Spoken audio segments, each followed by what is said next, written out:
All right. Can I just put this on? Hey everyone, Michael here. My main camera doesn't work, so I'm sorry for the shitty quality today. Hey everyone, how everyone's doing? As always, people are late, but we need to start right away because we have so many things to talk about. So what I'll do, I'll just quickly bring on Peter, John, and Alina.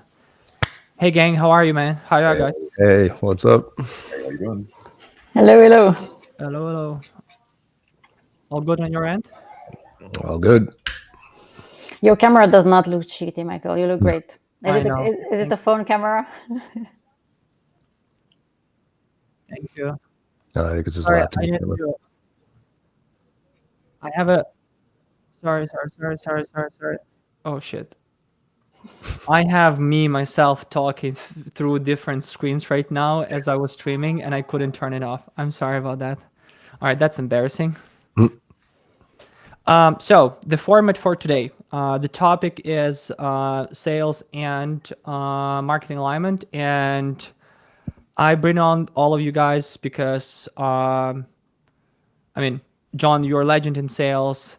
Peter Been around responsible for a for the marketing and have so much great experience. Me and Alina are battling the sales and marketing alignment on a daily basis from the executive standpoint, and we just need to crack this baby. And I decided that we're gonna do this format where we're not gonna have slides where we're gonna be essentially, talking through the facts and data, but we're going to have a live discussion in the format of the kind of Wheel of Fortune in a way. So the idea is that we have a statement, and then we all are, or some of us are agreeing or disagreeing about the statement. Everyone who's joining us live through YouTube, LinkedIn, X, we're streaming everywhere. You can be active in the chat. I also going to be doing some polling to warm everyone up. And the goal is just to have this amazing discussion, get some insights, get the brain juices going, and to share feedback and insights about how each one of us solved this or is solving this challenge. Hopefully we're going to close this chapter and move on. Well, not all of us, right? But at least some of us can close it. All right. So, I know people are late actually for this. So we had over 600 people registering for this, but those who are live, guys, let's say hi in the chat. I have this quick first poll here for everyone just to warm up. So before we dive with the discussion with Alina, John, and Peter, question for the chat right now: how aligned do you think you guys are? B, A, you're perfectly aligned, somewhere aligned, misaligned, completely disconnected. So if we have people that wants to or can do the chat, can you put in the chat where you guys are so we're gonna know how the audience feel.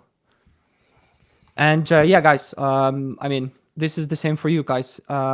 Peter, John, Lena, are you guys aligned, somewhere aligned, misaligned, completely aligned? Like what do you put in the chat? I can start. I don't think that perfect alignment exists.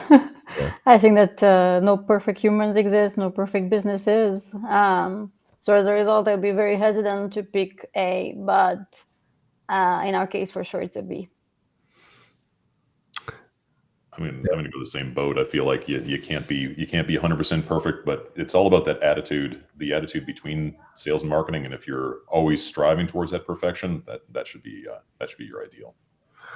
Yeah, I mean, I can say A because I am the sales and marketing team, so perfect alignment. No, but yeah, no, it's only two people in my company, so it's kind of an unfair question. But I'd probably say B as well. I mean, a lot of our marketing initiatives, since I am sales driven, I have a marketing background. My degree is in marketing, but I've been in sales since I got into business, and so I lean towards sales and don't pay as much attention on the marketing side of the house because of the revenue side. So, but I think I try to align it, but I think it's a much different story for bigger organizations.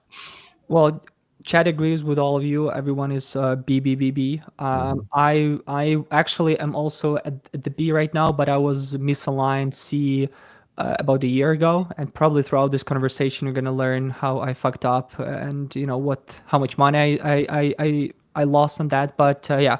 So this one was the biggest challenge. What's the biggest challenge in the aligning sales and marketing in your company? I will skip this one because I see like people are pretty aligned right now. But it's funny, like the Data Box did a study about a year ago, and throughout their research, there was about like 80% of the responders said that they were kind of somewhere aligned. But as we're digging deeper into what the alignment actually meant, they went to the conclusion that they were misaligned, right? So I think like the question is like, what do we actually call the alignment? It's very important for some people. Yeah, we're aligned, but under the hood is actually everything is kind of broken, right? So I think we're gonna have about 20 statements today that we're gonna discuss, and some of us will agree or disagree about the statements, right? So I'm just gonna jump on in this first section. So marketing is responsible for generating awareness, but revenue is a sales job. So chat, do you guys agree, disagree with this? What do you think? I'm going to give you a second to think about this. And I actually got connected with everyone here on this panel beforehand, and we all voted. So here is where we are at. So we all disagree, but John agrees. John, can you explain why revenue is the sales job, why marketing is not responsible for revenue? I mean, if marketing was responsible for revenue, then what's the point of sales? And I also am going to put in a line here of your ACV. I personally don't think that sales should be involved at all if your average contract value is under $5,000.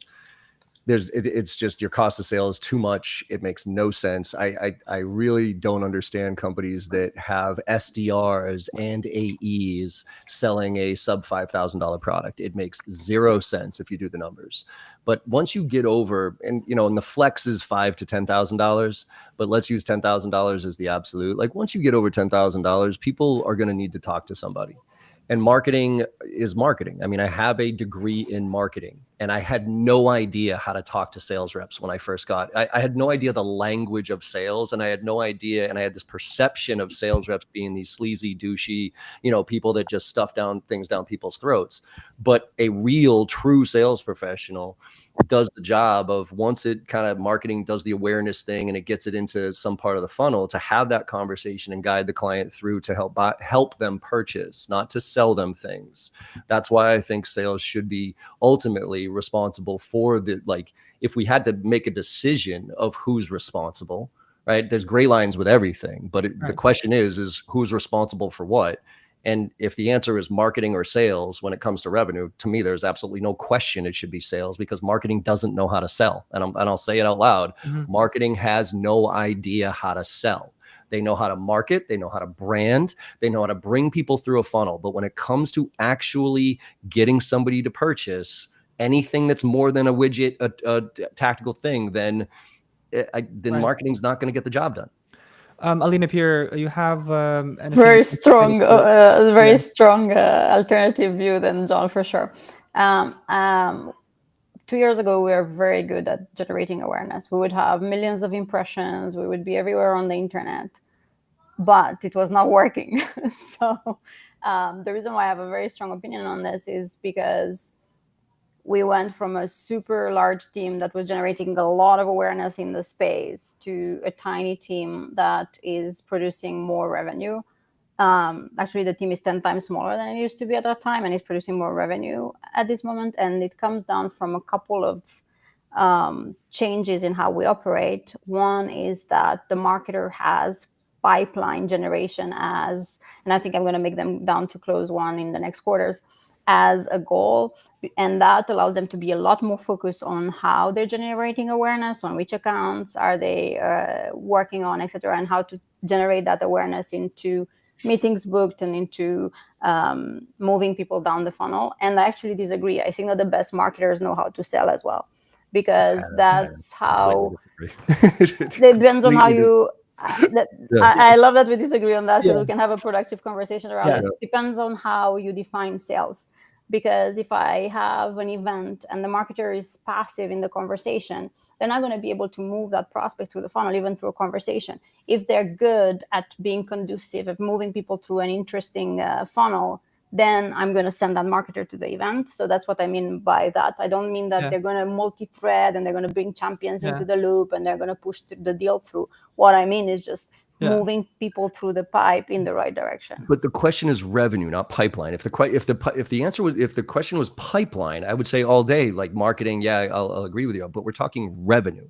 We're talking about people signing contracts and closing deals. And I'm sorry, people get into marketing because they don't want to be in sales. They get into customer success and account management because they don't want to be in sales because they have this bad perception of what it takes to be a sales professional. Not my marketers. My marketers, they love both. I'm gonna move on. I'll be kind of interrupting you sometimes and just moving on. We have so many of those debating. Peter, do you think would you be okay if I kind of go to another one, or we're gonna? Sure. Yeah, that's fine. Because there's so many of this, we're gonna argue for sure. So the next one, marketing owns pipeline generation. Chad, what do you think? Does marketing own the pipeline generation? Agree or disagree? Put in the chat. You have 1, 2, 3 seconds. We all agree. Right, so that's what we discussed. Like, yes. So, I've to Alina's point, I've made the mistake putting marketing into generating leads, putting marketing into awareness, putting marketing in whatever, but not the deals, not the pipeline. And I wasn't able to close my revenue targets. As soon as my SEO specialist, my content, my social, everyone in the team is thinking about the deals and the pipeline, things start happening. The ICPs start being refined, steers are closing, the sales he is more happy, right? So pipeline all day. So, all right, next one. Marketing and sales should have separate goals because they have different responsibilities. This one is interesting. Chat, agree or disagree?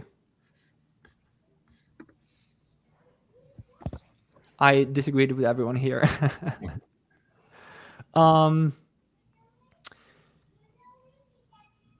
Yeah, so the reason I disagreed here is the fact that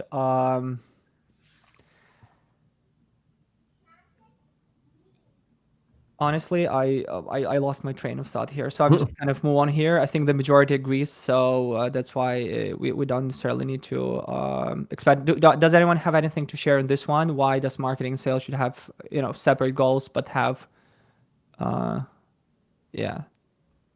this weird statement. Maybe I made a mistake. Anyhow, I'm just gonna move on. Shared goals without clear responsibility lead to finger pointing. I would add the one thing, Michael, to the previous one, in that, and it comes back to the disagreement that I have with John on the pipeline piece. I believe that you do have separate goals in how you go about like moving people through the pipe. Eventually, everybody just wants the company to make to add revenue to the bottom line. That's our goal. That's the reason why we exist, and that's how the company goes successful. But how we go about it is different. Because yes, the salesperson might multi-thread that deal and might move through the funnel and make sure that the deal gets actualized and closed won. However, marketing can still influence even when in open pipeline, because you multi-thread with ads, you can do one-on-one with influencers, with champions on the account. So there are a lot of the activities differ. The goal remains somewhat the same to add AR.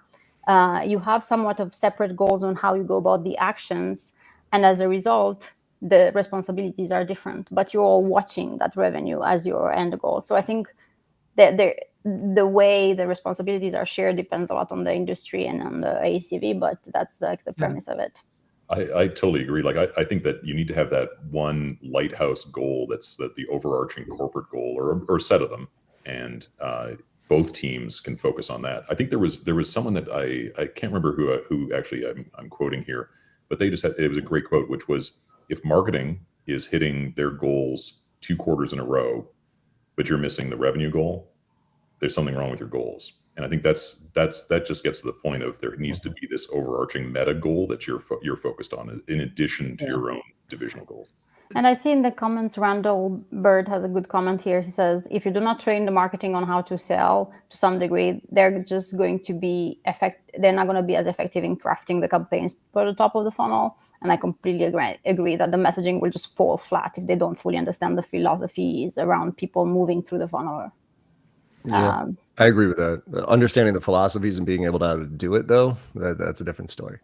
So I firmly believe that sales and marketing should be one-on-one next to each other. They, a sales rep and a marketing and a sales rep and a marketing, and they should be aligned so that the messaging, the marketers get to hear how the messaging is delivered. The sales team gets to give it back to them. But I still, I would love to see a marketer on a cold call. Let's put it that way. I would love to see the marketer try to negotiate a big deal and get it closed. I would love to see a marketer try to, because I've seen it, and if they're selling to marketers, that's a different story because they know how to speak that language. Kyle Coleman can. He's probably Kyle Coleman at Copy.ai. He's probably one of the few. Yeah, but see me on a cold call, JB.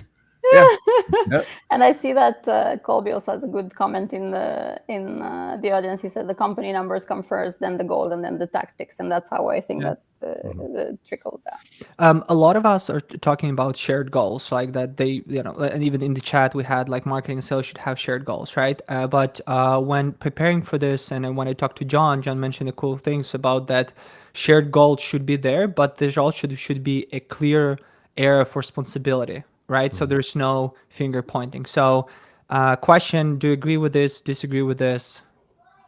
We all agreed. John, do you think you can comment on sort of like the difference between the shared goals and the responsibility? Yeah, I mean, I'll give the example that I did when I was like 23, 24 years old when I first started my company, right? I mean, again, this is a small company, so it's all relative to the size of the organization and what you can do. But we had shared goals of revenue targets and meeting targets for both teams, right? So on a quarterly basis, instead of having high commission points for everybody, what we did was we raised base salaries and gave commissions and bonuses.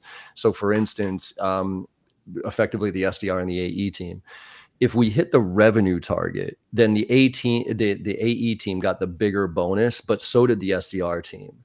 And if we hit the meeting target, so like the number of meetings that we needed to get, then the SDR team would get the bigger bonus, and the sales, but the AEs would also get a portion of it as well. So we were all driving towards, when the AE was done with their quota for their own stuff, which they got commissioned on, all of a sudden it was like, well, now I can take the rest of the month off. It's like, well, no, if you actually just went out and got a couple of meetings, we would all get a bonus. You'd get an extra kicker on that. So that helped me really align it. Now it blows up, I think, after you get to 10, 20, 30, 40, 50 people, whatever.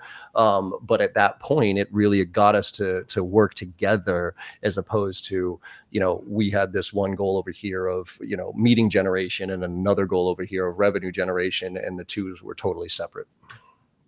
Yeah. Attribution is pointless metric that creates division and should be removed. This is an interesting one.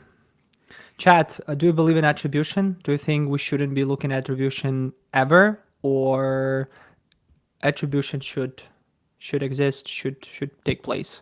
1, 2, 3.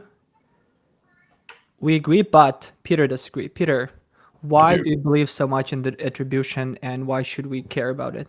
Well, attribution. I mean, I'm not saying that attribution is perfect. It's generally pretty fuzzy and can be difficult to tease out what was the real cause of someone coming into the pipeline and closing. But that doesn't mean that you should not try to do it as much as possible. It may not be perfect.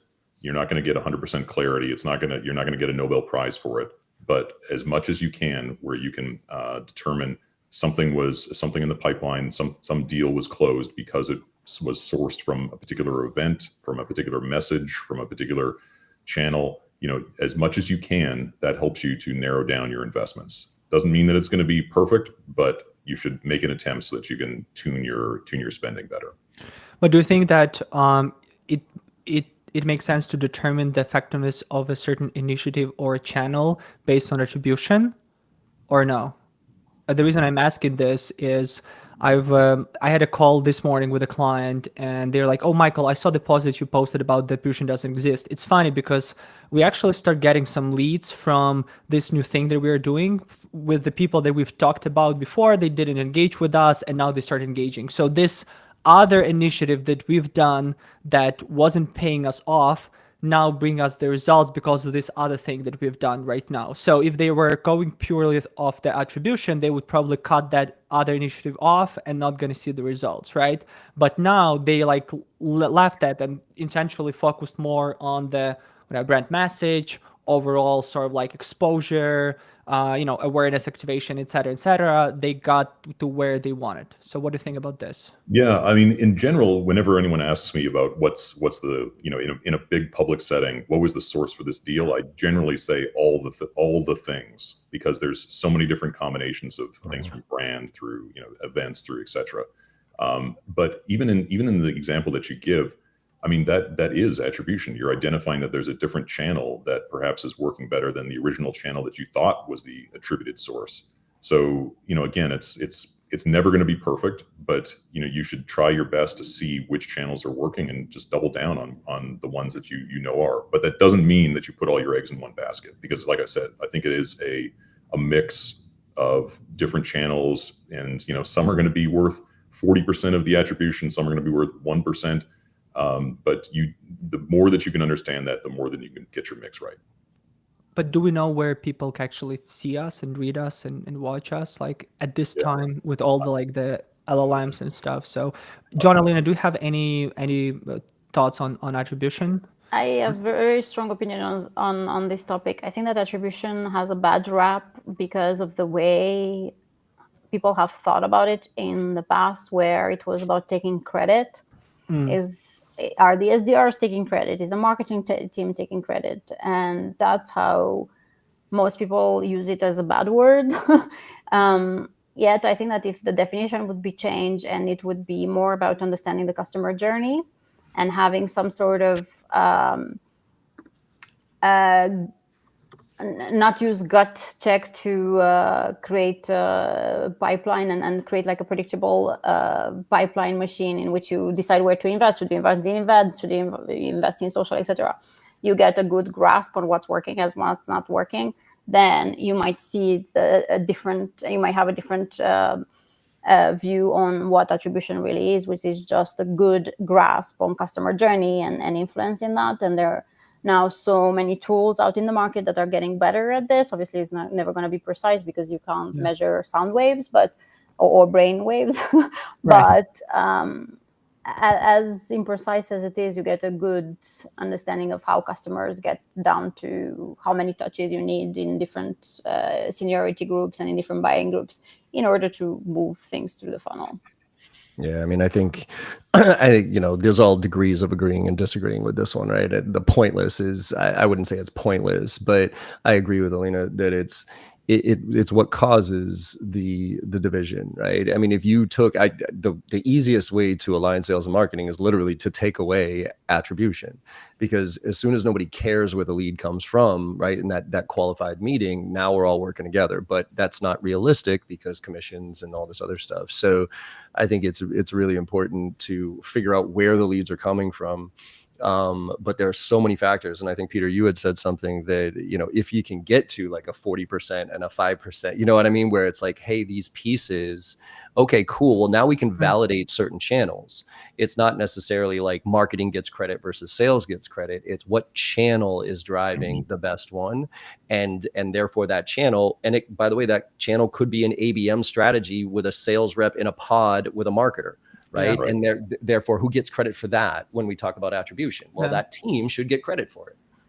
And then I think that if we just narrow it down to influence and multiple touches, I think we would all be agreeing with it. I'll give you one example from my own marketing efforts. So I post a lot on LinkedIn, and if I put like a UTM code in my website, I get very few like meetings booked out of my account. I maybe get like 5 or so a month, which is very little. So I would think, well, just stop posting on LinkedIn, Alina. Yet, if I look at account engagement, so I look what accounts are actually commenting on my posts, and then do a parallel with open ops, I see that 50% of open ops actually comment on my posts, which is like wild. That I have such a high influence on my open ops, and I would never know if we would not do this measurement, which you could call it attribution, right? Because we just measure influence on the open pipe. For me, it also always a sort of like apple of discourse, just because with attribution, always something doesn't work. Like, oh, your tracking doesn't work, your analytics doesn't work, this doesn't work all the time. So like we're running these paid ads, and we have a lot of direct traffic deals, right? And then, or we start seeing more results from outbound. The question is like, am my reps are doing better? Or does my rep do it better? Sort of like outbounding, or like the paid ads that we're running actually covers that part of the aspect. So when my team starts thinking about their attribution, we always are making these bad decisions about stopping or something or pausing something or something that doesn't work that then have a long-term effect on the other channels, right? Mm-hmm. All right, so moving on. Sales reps are lazy and will only do the bare minimum unless closely watched. I know who disagrees on that one. Who agrees? Mm-hmm. All right, so I mean, John, Yeah. support me here, please. Like, I mean, you disagree You're here, alone, but dude. I'm alone here. Look, I'll say it this. I personally think that marketing, sales, operations, management, all of them are lazy, quite frankly. I think there's 20% of every population that actually gets it, and the rest are just going through the motions. So if you want to say sales reps are like, yeah, maybe 50, 60, 70% of sales reps who are going through the motions, sure. But real sales reps, real sales professionals who take this job seriously and treat it as a profession and not just a job to make some money, they're the furthest thing from lazy. They're the hardest workers I have ever come across, quite frankly. I mean, I challenge anybody to look at my calendar and say they work harder than I have over the past 30 years of my career. Like, and it's because I'm in sales. You know, if I had a 9-to-5 job and I get paid a salary, like it's almost, that's why it's almost, you can't be lazy in sales as long as the compensation structure is the right, is configured the right way. Because if you are lazy in sales, you get fired. It's a performance driven. That's my biggest frustration with marketing, quite frankly, is sales. We get nuance like, oh, you made 49 dials today, not 50. But marketing, it's like attribution. But we did some events and we kind of created some. They're never held accountable at the level of detail that sales is. So if you have the right compensation structure in place, sales reps can't be lazy. If you have the wrong compensation and you tolerate it, then yeah, they're lazy because it's just human nature. We'll take least path of resistance for everything that we do. I think, like, just to explain myself, the reason I put agree here is that very often whoever I worked with in the sales department, and I do believe that you're, John, spot on with regards to this, these are hardworking people. The reason when I meant like bare minimum is the fact that we are very often are building these frameworks for salespeople. Like, oh, here's your CRM process. Here is how your pipeline will be managed. Here are your follow-ups. Here are your sort of like things that you can do. Here we're booking your calls. Here you have this 15 minutes this.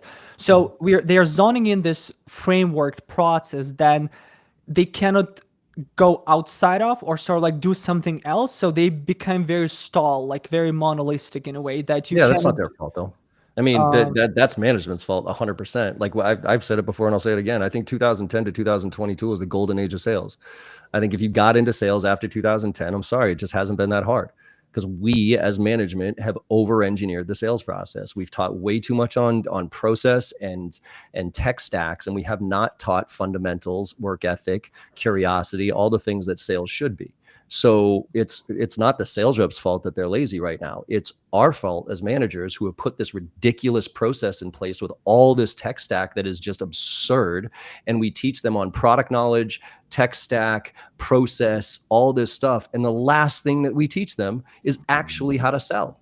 So you won't call them lazy. I call it management's lazy because they're trying to subvert the process of actually selling. They're trying to automate the sales process and create as many efficiencies as possible and take the human out of it. So yeah, I think it's the word lazy that's miscongrued. I think different people understand different things by lazy. And Meg is right. Sometimes we use it as effective or ineffective. I think that if we just use as I think that I would probably label myself as lazy, even though I work 100 hours a day. And I think that the reason why I would label myself lazy is because I always want to do 20% of the effort to get 80% of the results, because I don't like to do repetitive things. I want to outsource as much as of the repetitive things down to AI or whatever I can use, and use my brain to have most impact. So I'm focused on impact. As a result, I'm focused less on the things that one would call work that's repetitive. So I think that it's the term that's miscongrued. Yeah, and I think that like the question itself can also just help with the whole alignment theme that we're talking about today, which is, if you understand that people are incentivized, there's like they're going to do things based on incentives, and they're going to do things that where you're equipping them to be more effective. And so if marketing can step in, and I'm not saying that they're trying to step in and teach them how to sell or anything, but there are ways that marketing can help to support the process, whether that's through Right. product knowledge, whether that's through better targets, whether that's through competitive intelligence or other kinds of things that supplement the process. Those are things that can help them to be more effective. So again, lazy is probably the wrong word. It's ineffective. Effective. It's probably staying away from hard things, and things like John said, like teaching people to sell is really hard. Product knowledge easy, technology easy, process easy. Teaching people to sell super complicated. And AAT BioQuest Potassium Edition. I don't really understand your comment why you shouldn't bother based on my comments, but if you want to explain that, I can elaborate. All right, this one also interesting. Marketing never listens to sales and vice versa. I know one who doesn't disagree. Yeah. Now,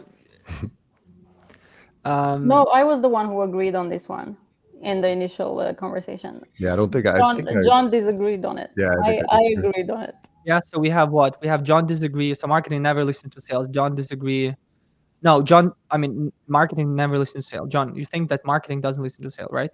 No, I do think they listen to sales. I think they do. Okay. How much they listen is a different question. But I think Alina was the one who said that. I was the only one who had a different answer than all of you. Oh, okay. All right, so that's the mistake. So why your answer is different, Alina? I think the skill set of really listening is rare.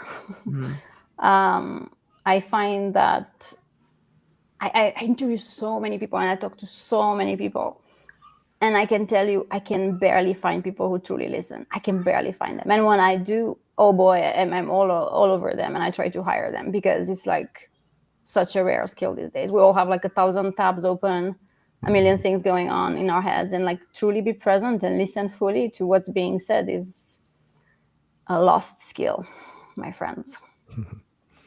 Yeah, we can macro that out to, does anybody listen to anybody anymore? But I think even to our own selves, or like an inner dialogue, we all try to numb ourselves to like watch a gazillion Netflix series or scroll mindlessly on social media and make sure that we don't lose on our notification. It's so rare. It's so rare to listen to our own internal dialogue. And I think a lot of it too is like making sure that you're listening to the right things. Like, there's a lot of noise that's happening, like you're saying, Alina, and it's important that there are key elements. Like marketing needs to listen to what is the messaging that's helping to advance a sales process. Which kinds of customers or which individuals, personas within a company are responding and moving deals forward.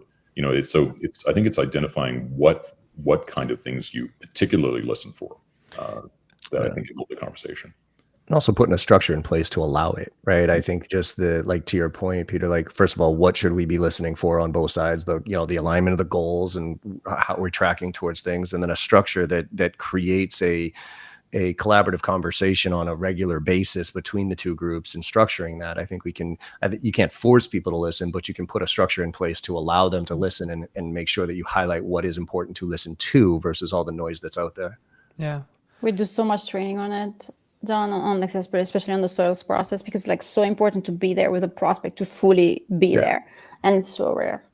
Well, real quick, this is where I think AI can have a big impact, right? Because it can listen to the calls. I still take handwritten notes, right? Still on my sales calls, I still take handwritten notes, but I also have, something that records my call for me. Yeah. And so I can go back and ask it questions and be like, hey, and if we can bundle those together and then start collaborating on that stuff, that's where I think AI can really have a big difference.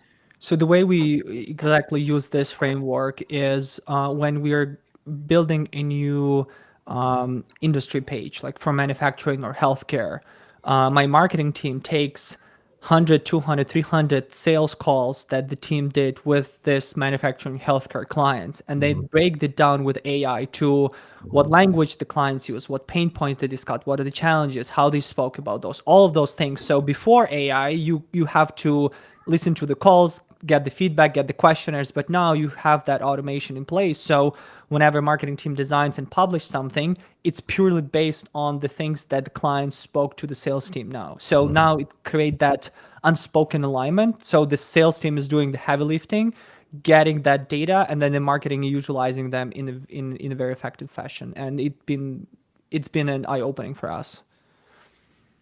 All right, so so why align teams? These are just some numbers on the screen. Obviously, it helps the revenue growth, customer retention, cost efficiency, and deal closure. Like, these are the 4 things that once I learned how to align my guys, it helped us, and I'm sure that everyone agrees here that that's gonna help everyone. So, how to fix and bring teams on the same page in case we have people here that there's some misalignment happening. So what can be done about it? So inbound and outbound pipelines should be tracked separately. Agree, disagree with this one? Do you guys track inbound and outbound separately, or it's the same pipeline for a lot of you? Everyone agrees. I disagree.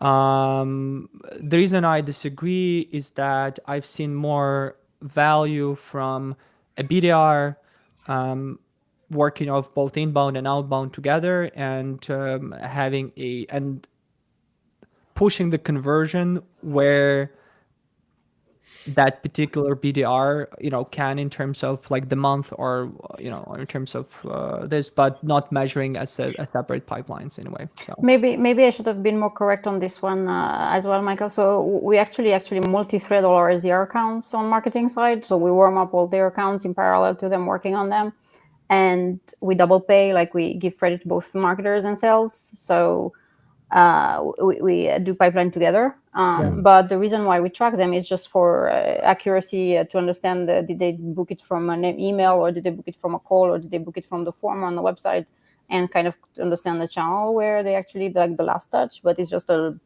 nomenclature. It's more of an ops last touch rather than a payment issue. We pay both the SDR and the marketing team. Yeah, I mean, I think a major reason to do it, kind of just to build on what you're saying, Alina, is what kind of change can happen as a result of tracking. And if you can see that you can change something in terms of your mix, maybe you hire more BDRs, maybe you invest in different marketing programs, then that's helpful. If it's not helpful, if it doesn't result in any change, then it's a vanity metric, and it should just It's just silly. It's really just silly if the marketers don't warm up the SDR accounts. Just doesn't make any sense. Like, if they recognize the brand, of course they're gonna reply to the SDR email. So jump in here. Like, I've been training SDR/BDR teams for the past 20 years of my life. Michael, I'm sorry, there is no way an inbound SDR should also be an outbound SDR. If you've watched it happen, it is a train wreck. If you take inbound SDRs and then all of a sudden, well, we're not getting enough leads, so now we have to go outbound, and so we're going to take our inbound team and then have them do both. An inbound rep will literally chase the shittiest Gmail lead on the planet before they make one outbound cold call to somebody they don't know. So if you want to kill your outbound efforts, mix them together with an existing inbound SDR team and trying to graduate them to an outbound SDR team. What you should do is take the inbound SDRs who actually want to do that role, segment them out, let them do outbound, and manage the channel separately, so you can see which one, to Peter's point, is actually driving any type of revenue. What we find is outbound, higher ACVs, longer sales cycles, those type of things. Inbound, lower ACVs, faster sales cycles. But if you don't know that, if you don't split them out and you treat it as one, you'll have no idea, and then you'll be investing in the wrong things. So I have an opposite point of view here, and the reason is that I'm also, like Alina, is warming up my audience beforehand. So I'm kind of building up that awareness beforehand, and I'm using Chili Piper to do a routing. So my inbound SDRs are not sort of like spending too much time. So the qualification part of things happening so in a more automatic fashion, right? So there's a lot of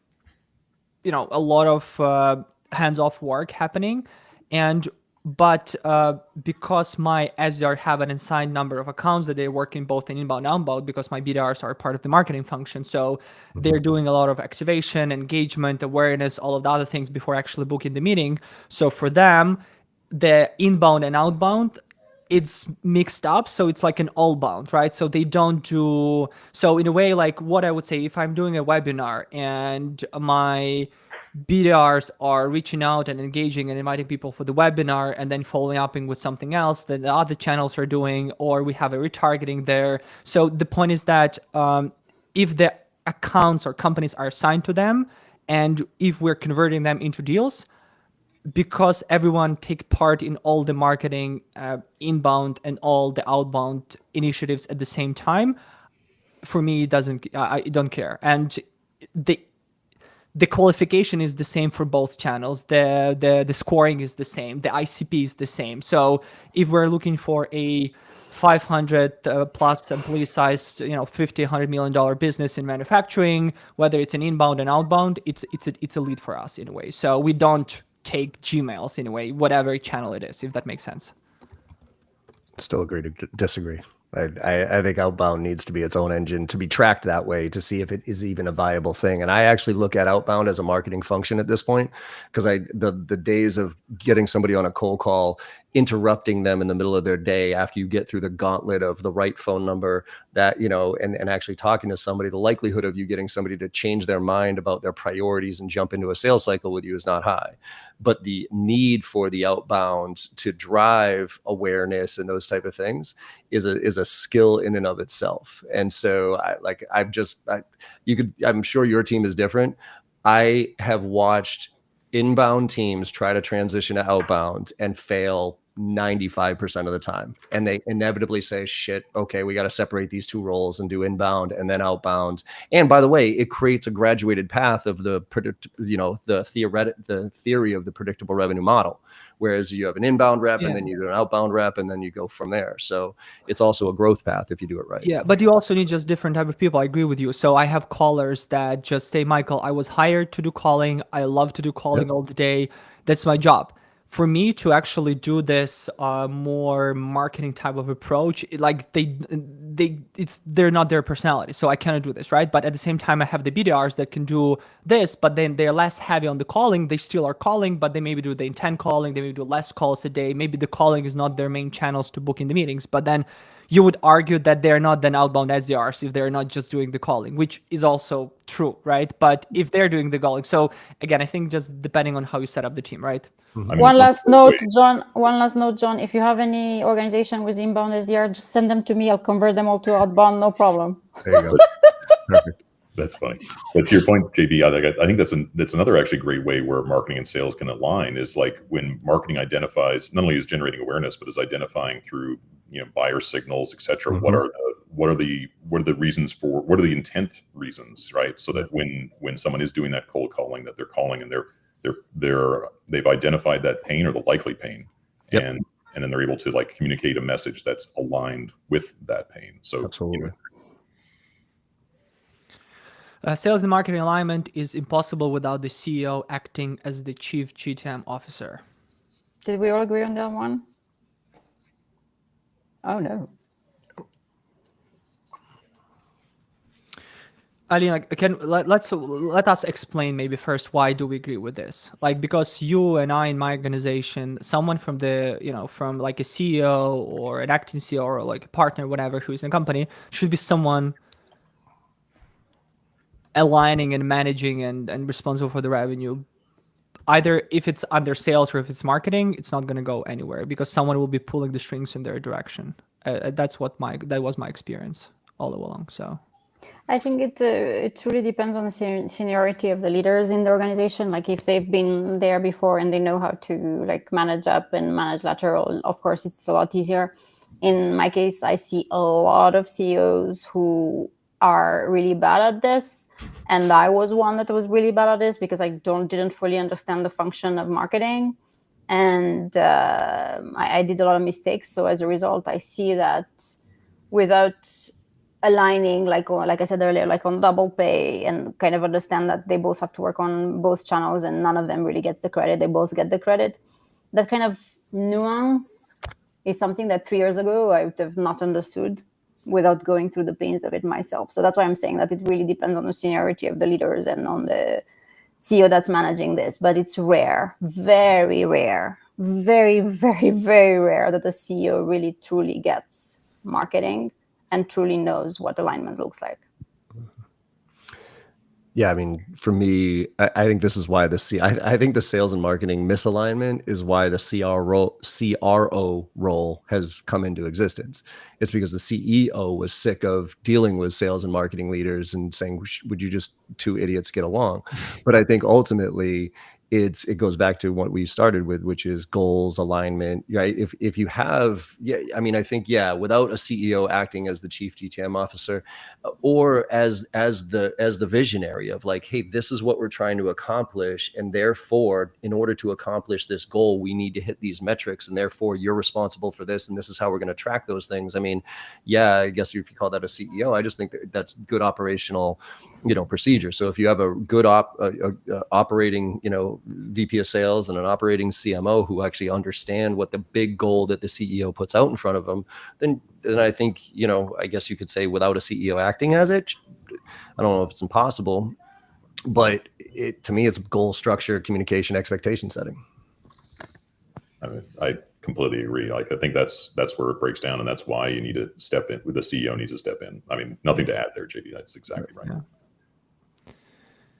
The best way to align sales and marketing is to focus on sales-driven strategies.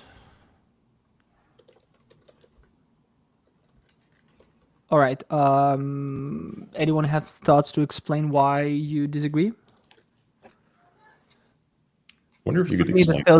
the sales-driven strategies are the strategies that give the pipeline and give the sales. So if we just align everything to that effect, we are aligned basically in a way. So versus something like brand or stuff like that. Yeah. I mean, I'll jump in. The reason I say is sales driven. Yes. I mean, ultimately, if it doesn't drive sales, then what's the point, right? I mean, and when I say ultimately, brand ultimately drives sales, right? Because you have a good brand out there that creates the impression points, right? But if it's just, I'll give you a good example of, myself included. There are a million things. Like, I'm on LinkedIn, I got 400,000 followers and all this other stuff, and everybody's telling me I got to be on TikTok. It's like, well, because your brand. Okay, do I really need to be on TikTok, or is that really more of a vanity thing for me to get a billion, idiots following me and some kid in their basement yelling at me because he doesn't like what I said, right? So, like I analyzed TikTok and I said that I've tried to figure out a way to do attribution, to get people to sign up to a newsletter, or not even anything, just brand awareness. I know brand awareness is based on my brand is extremely important, but what I've gotten down to is there's a billion things you can do. And which ones, based on where you are as a business, do you need to do right now to get to where you want to be? Some people are at a mature level where they built their brand early on. So now it's, for me right now, it's all revenue. Like, brand is already built. Like, I got my brand, I got my credibility. Right. I'm going to keep doing that thing. Now everything for me is revenue. Other companies, right? They got a ton of money and they have a long, a year or two that they're, I don't know who many, too many who have this, but, have a year or two to build and, be unprofitable for years, like Uber, for instance. Like, who cares? They're just users, right? But to me, a user is revenue ultimately. Right. So that's kind of my thoughts on it. The reason I also agree on this, and I also think, Peter, Alina, you agree with me on this one, but you can easily build the list of your target accounts early on, like 1,000, 2,000, 5,000, 7,000. Right now, it's unquestionable that you should know your potential customer by name. Like, you should have them. So I think that sales should start engaging and building relationship and just connecting with people early on in the journey. They shouldn't be just doing that when the sales lead is ready. So I think like that was a marketing job. Hey, we're going to build the awareness. Now it's also like, so the building the awareness and sort of like that connecting part of things and putting your name in front of people should be also the sales responsibility. So that's why I call it a sales driven strategy, because ultimately you are leading to the sale and not on just the subscriber list or just a connection list. So Even though I love sales so much, and I say that my marketers are salespeople too, even though John doesn't like that, I think that the reason why I so strongly disagree on this one, and I would imagine Peter is on the same alignment with this, and I would have probably had a very different answer 2 years ago, is because I see how important brand affinity is, and brand affinity has nothing to do with sales. Brand is one of those fluffy concept that gets thrown a lot, and many people have different definitions for it. And the same as attribution, people have different definitions of it. Brand takes a long time to understand and a long time to get right. It took me 10 years to fully kind of grasp it and understand the importance of it. Probably for you, Michael and John, you have it really understood at your core because you both do a really good job with your profiles and you do a lot of awareness with just your profiles. However, not everybody has that in their toolbox, and brand is really hard to nail down, and it has nothing to do with sales, nothing to do. I think my only comment was the best way to align sales and marketing is to focus on, I'm not saying that brand isn't important. I think brand is massively important and actually more important than ever moving forward, especially in this AI world.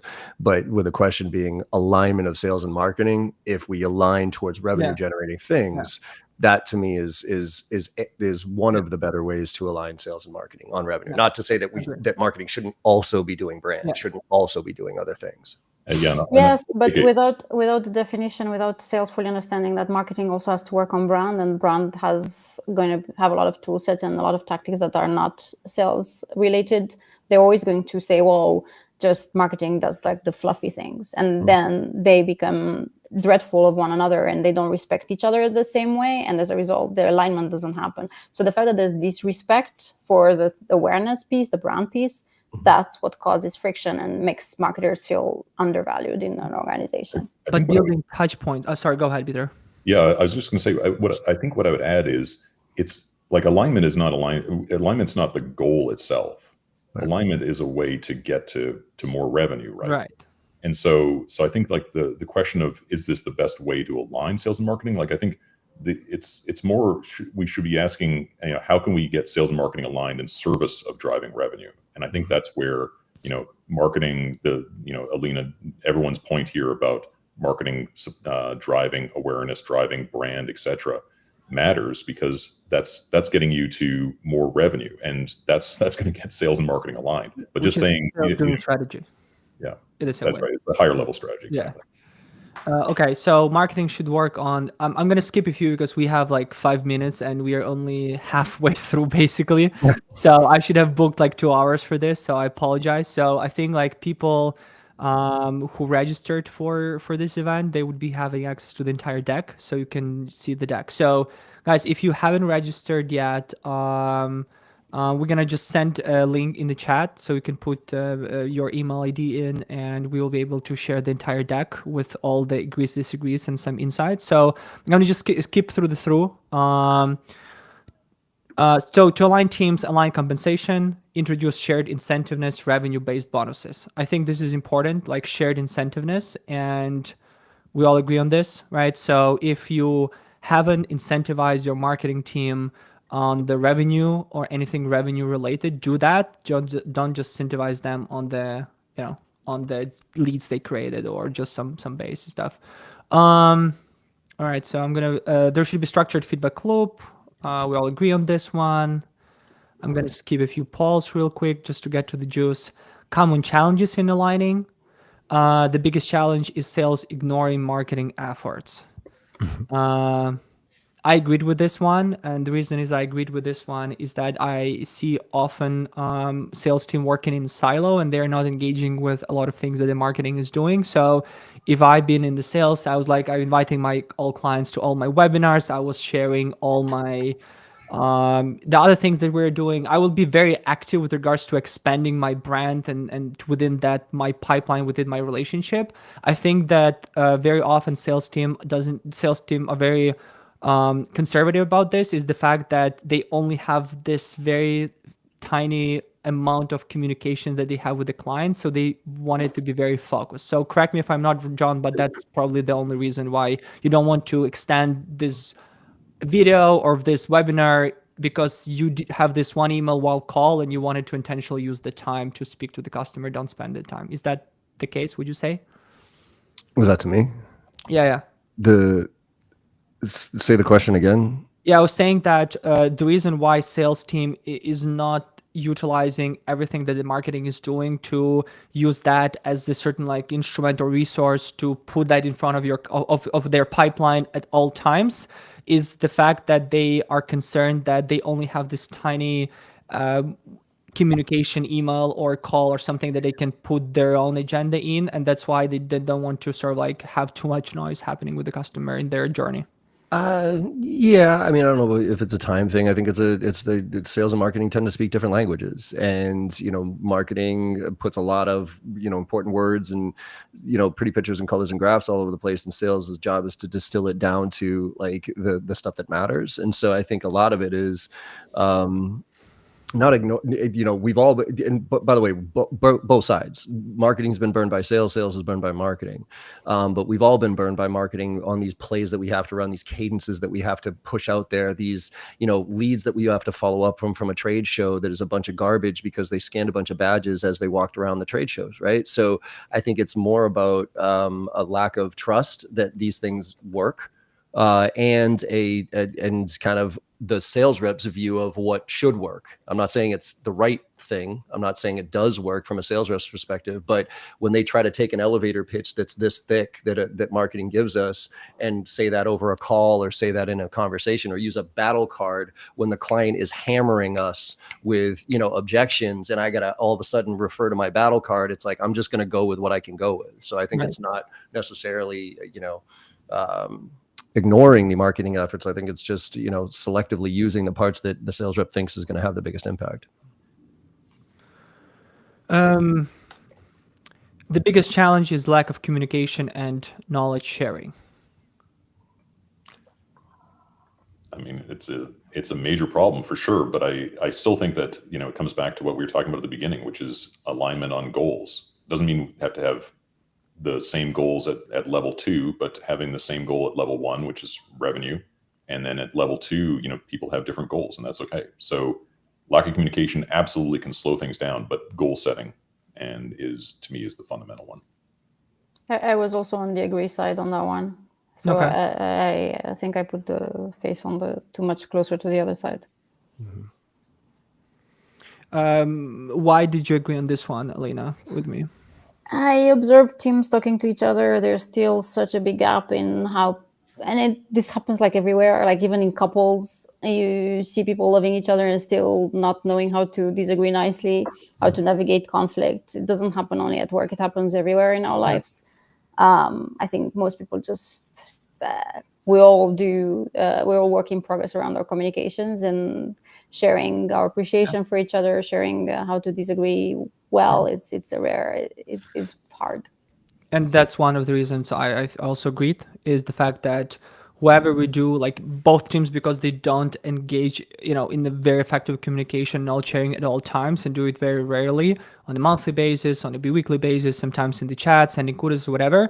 Still, whatever you do, sales are not happy with the quality of the leads. Still, whatever you do, the BDRs are not qualifying enough, and it's not qualified, or still there's something else like happening. But as soon as the BDRs, that's why I'm doing every couple of years. I'm transitioning BDR from sales to marketing for a couple of years, and then going back to the sales for a couple of years, and sort of like going them back and forth. So they kind of create that alignment. And then we have this sales support team that also part of the both to kind of have as many connections for people to talking, because if they work in just as the two teams at all times, they just don't talk. So I thought it's a very big problem. In most cases, process between teams are broken, flawed, including qualification and handoff. We agree that the handoff had been a problem.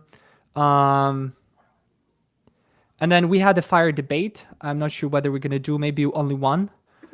Should SDR report to sales and marketing? Quickly, guys. Sales or marketing? Marketing. Alina, Peter? I mean, the last 4 companies I've been with, it's been marketing, and I think it's because of identifying what that goal is, which is pipeline generation is a major goal for marketing. Yeah, I'm very torn on this one. I think they should report to both. I love that, John, you mentioned on our call the fact that SDRs don't have just the role of sort of like reaching out and just kind of, calling whatever, but they also have the role of data generation and sort of like insights gathering and like enrichment. Can you explain this as well for the folks? Yeah, I mean, I don't think enough people take advantage of this. I mean, their job is to collect information, right? And most people think about that during a sales call, but there's so much other information that we need to gather and enrich the content, right? Because that's all what we're trying to do is that on every call, we're trying to gather, either obviously get a meeting or gather some more information so it can be more targeted and tailored and personalized moving forward. So I think clients, what everybody should do is really dissect all the nuances of their ICP and obviously use technology to enrich where they can. But when a sales rep is making phone calls, get the meeting if they can, but if they can't, just get one extra nugget of information that'll help better enrich that data so we can run better reports, so we can be more targeted moving forward. And that's what happened when COVID hit. Instead, when COVID hit, I almost cringed because so many executives were forcing because pipeline emptied. So their response was, well, let's double down on the activity for the SDRs. And in a normal economy, a CEO doesn't want to talk to a 22-year-old kid who's going to ask them bad questions, right? But in a shitty economy and that disaster, they definitely don't want to talk to them. So what we did was we flipped the script and then did design thinking application to sales, where the SDRs actually called into the frontline people who were using whatever the product was and gathered insights from them so that they could then collect all that information and give it to the AE. And then the AE could then use that from a business acumen standpoint and create a hypothesis to go after the executive with. And that's where you can actually have SDR and AE alignment to do some really cool things from an ABM standpoint and pods. I love it. All right, so I'm gonna skip a few here. They're all super cool. So I'm just gonna go to this one. So we created this sales and marketing alignment canvas. So we put everything in here about what you can do to achieve the sales and marketing alignment, as well as creating the sales and marketing alignment calculator, where you can understand whether you are actually aligned or not. So now there will not be a kind of a guessing, oh, we are aligned or slightly aligned, but you can do that. So you can scan this QR code, download it, as well as those who registered for the event. We're gonna deliver this canvas to your main box, as well as the canvas is gonna include the recording of this, the best quotes from Peter, John, and Alina here as well, all the links, all the workflows, everything, everything related to the alignment. We're not going to have question time. And then, yes, those who didn't register, please do that. Either scan the QR code here or do in the chat. We're going to send an email with the event, the deck with all the questions that we were not able to discuss, but with the agree or disagree with all of us, as well as this canvas in the HD format that you can use and load. All right. So, I do believe that we were not able to get everything that we know about the topic of alignment during this 1 hour. I think that it's a homework for us to do. So what we'll do, we're going to analyze everything we learned so far.